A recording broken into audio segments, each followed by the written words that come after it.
Greetings, this is Doc Gallahan. What follows is a series of transmissions in which I shall endeavor to capture every nuance, every shadow and glimmer of my world and my beloved city of Queensgate. Today is June 6th, 1880. My city and its inhabitants have traversed a tumultuous path over the past 3 decades. It is only fitting that I commence these chronicles of remembrance with the Wailing Night, the cataclysmic event that irrevocably altered the course of our existence. You see, on that fateful evening of March 28, 1866, the veil separating our mundane reality from the supernatural realm was rent asunder. The lifeblood sustaining that delicate partition seemed abruptly and mercilessly drained away, leaving us exposed to a world beyond our most fantastical imaginings. This catastrophic revelation struck at precisely 8:32 p.m., casting a pall of dread across the land. To the unenlightened eye, the lifting appeared as a mere flutter in the fabric of existence, a momentary distortion accompanied by an overwhelming heat that seemed to sear the soul itself. For when the veil was lifted, it revealed a horrifying truth. 1 out of every 2 inhabitants of Queensgate was, in truth, a creature of the supernatural. Many lived their lives blissfully unaware of their true nature, oblivious to the gifts or curses embedded within their being. Imagine the disorienting terror of discovering oneself to be something utterly alien, or realizing that those you cherished were of a different, otherworldly species.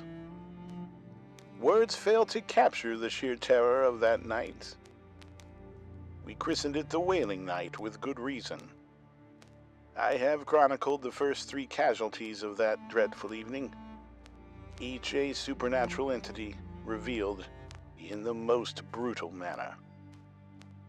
Isabella Jacobs, our most celebrated opera singer, was unmasked as a cyclops during her aria. Sir Hirsch of the Queensgate Society was exposed as an Anikowe, a werestag, and young Lily Calhoun, an innocent child, was revealed to be a human Cecilia hybrid.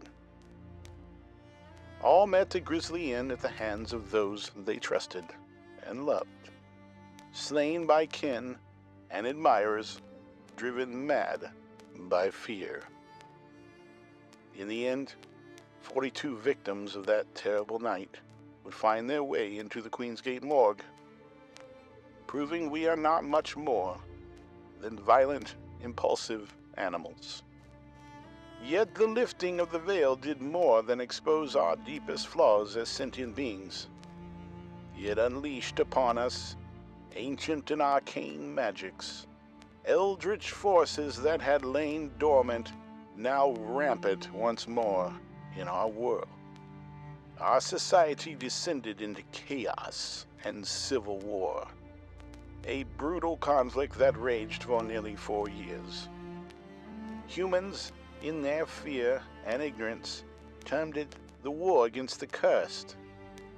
To many of us, it was simply the war.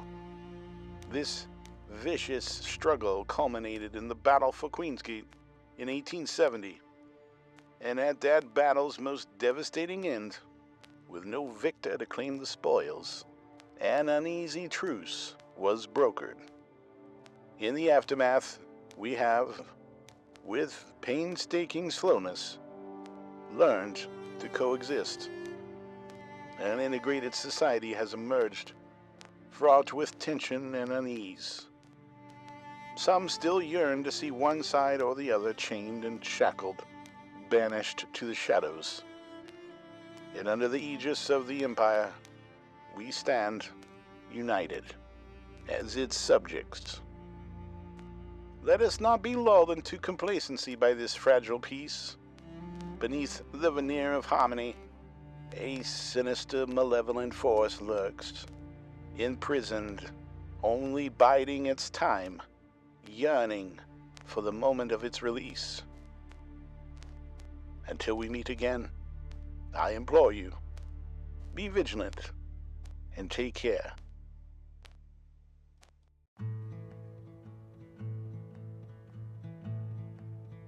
Hey, this is the artist and writer behind Doc Gallahan. I just wanted to thank you for taking the time to experience this episode. If you find my world-building project interesting, let me know in the comments and consider subscribing. You can also support this project on Patreon, where as a member you can get a subscription to the Queensgate Observer, where I'm telling the story of Queensgate through 13 issues. I do hope you have a wonderful day, and we'll see you soon. Take care.